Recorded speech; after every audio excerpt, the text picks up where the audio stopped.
لوگ ہمارے ساتھ سالوں سے رہتے ہیں، ہزاروں سالوں سے ہیں، اور لوگ جو ہے ہم کو آپس میں لڑانے کی کوشش کرتے ہیں. ہم نے ان کو بلا کے بتایا کہ ہم سب ایک ہیں اور ایک ہی جگہ سالوں سے رہتے آئے ہیں، ہمارا آپس میں بہت تعلق ہے. کوئی کچھ بھی کہے، ہم کو آپس کے اندر مسائل کو آپس میں بیٹھ کے حل کرنا. بڑی تعداد میں غیر مسلم آئے، آپ نے دیکھا سوامی جی ان کے آئے اور ہم نے کھانے کا نظام بنایا تھا.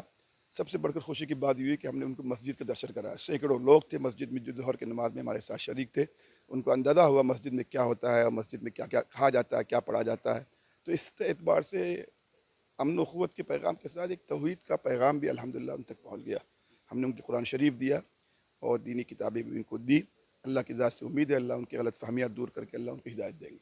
آج جو پیام انسانیت کے عنوان سے پروگرام ہوا، یہاں ہم کو ہمارے برادران وطن جن کے ساتھ ہاتھ مدتوں رہتے ہیں، آپسی بھائی چارگی اور خاص طور سے ہندوستان میں رہنے کے ناطے ہندوستانی شہری ہونے کے اعتبار سے ہم ایک دوسرے کے بھائی ہیں. ہم کو مل کر کے اس ہندوستان کی ترقی میں آگے بڑھنا ہے.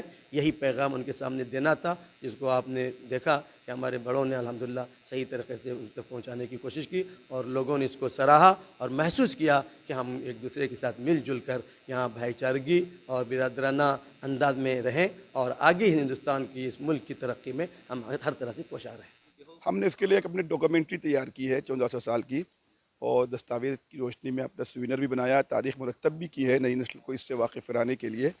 اس کو ہم جو ہے اپنی ثقافت کو اسلامی حدود میں باقی رکھتے ہوئے ہم اصل نشانے پر ہیں کہ اپنی اسلامی تہذیب کو باقی رکھیں. اس سے ہم کو مدد ملے گی.